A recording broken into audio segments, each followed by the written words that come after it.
Well, hey, welcome, hello, and welcome to a very special edition of The View that's all about food.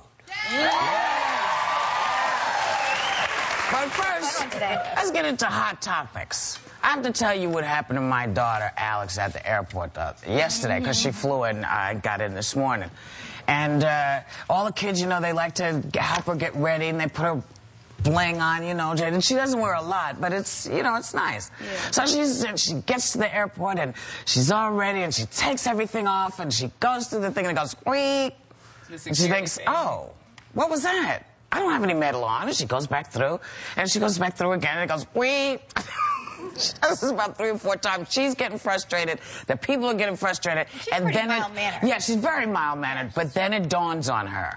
She is wearing some metal. Yeah. It's in her weave.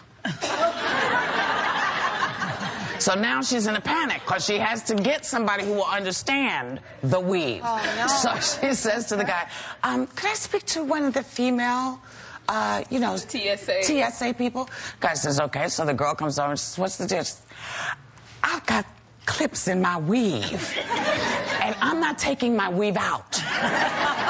So you have to take the wand and run over my head so you can see that that's where it is, because I'm not taking my hair out. Oh, Alex. You know, it's hysterical, but apparently this is the new thing. Did they make her take it out? No, they didn't make her take it out. She could be more sensitive manners now? I don't know, but beware what's in your weave. I know the first time I went through with my wig, I was like, oh, I hoped it didn't pick up the bobby pins in the wig, because I look like a serial killer if I take my hair off. It's insane. I was like, oh, well, it could happen from your IUD also, you know. Yeah. Remember those things? They even wear those anymore? Dark-on shields? Who was wearing an IUD in this state? I'm having a flashback. She's having a total flashback. Anyway, Dr. Regina M. Benjamin has been picked as our new Surgeon General. But critics are saying the fact that she's slightly overweight sends the wrong message. She's cute. About being healthy in America. Now, you do remember Sierra Coupe. He was also our Surgeon General. This was not a skinny man. Right. Absolutely. But no one mentioned that he had a little... Right. Of course wait not. What about that beard could get caught in an IUD? They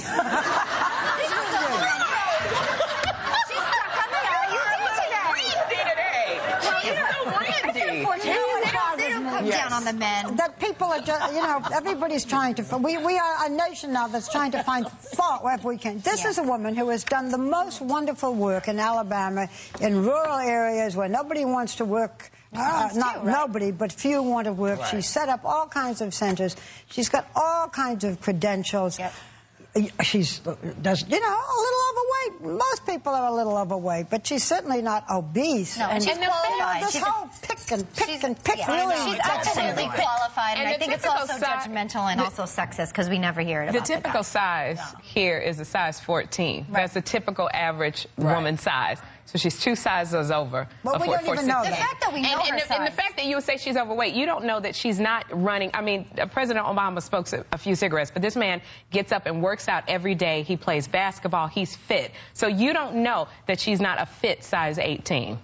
And a healthy size 18. Or qualified medically. I mean, the woman has done, she leaps and bounds. She has created centers for people. She has worked really hard in this field, and I think that she's someone who justifiably is qualified. People's brains are in a very bizarre place these days. As it turns out, they're just going a little nuts. She might know more than anybody about, you know, being overweight, and maybe like this one blogger said, she might think out of the box, as opposed to if she looked like Paris Hilton being the Surgeon General. Well, you know, the idea that it's even sort of being discussed this way is kind of freaky. But that's not as freaky as this. The ESPN reporter Erin Andrews, she was the reporter that was secretly taped by a peeping Tom in her hotel room, and nude video ended up on the internet. Some reports say there were 6 different videos shot of her. But here's the interesting thing. 6 different shots of her. 4 were shot in one hotel room. 2 were shot in another hotel room, and they could tell because the peepholes were different in the 2 hotel rooms. One was more jagged and one was a circular peephole. So this is somebody who knew her schedule, knew what she was doing in the morning, sort of had a feel for when she'd be getting ready to do things, in my opinion. It seems as if but then the question is, they don't know what hotels or who did it, and as you suggest, it could be an inside job. Why? Why? Because it makes money, I guess. You get money from this. I don't think when you put it on the internet you make money. Because you're. I mean, I don't know whether it was somebody. If it's somebody that didn't like her, well, then you go, why? Somebody who liked her. Let's get it straight. Somebody who likes her did this and doesn't care about her. Someone who might be obsessed about it, but doesn't. You know, this person who did it certainly liked to see what he was doing and wanted to maybe just share his affection. By the way, we don't know that. But you know, but we go beyond this again to the whole question of invasion of privacy. I mean, the fact that we have an internet where you can put these images and that you can, I mean, you're in a hotel room, not everybody pulls down. It's so scary now. Right. There's no privacy. And it is the, you know, we were talking yesterday about fame, and that's one of the things that people never take into consideration. Because folks who are not famous don't realize how easy it is and how people just kind of go, oh, well, it's no big deal. It's that person. They're famous. They're outside. They're immune to it. But none of us. But the fact that that's what people say all the time. In a hotel room, people should take, I mean, honestly, at this point, until they figure out what happened, get a piece of tape when you're in a hotel room or anywhere else and cover up that peephole. Just do. You know, but it doesn't, it's not even that. It's like it happens in women's rooms around the country. It happens in gas stations. It is happening to people without their consent and their desire. And I just say, you know, this is part of what we are now, because we're a society that has cameras that take pictures no matter where, and no one has to tell you. No one has to be accountable for it. With these cameras, and usually in the past, and especially, remember when we had Polaroids? Doesn't that sound like, you know, 100 years ago? You know, you could, you could say, no, you don't know. I mean, you're not supposed to have cameras in here, right? Yeah, how many of you have cameras in here? Well, you can have cameras, not the camera phones. Not the camera phone. But that's the thing with those camera phones. People, they showed it on, I believe, 2020. You have the camera phones and you're going up people's skirts. And you don't know because it looks like you're dialing a number.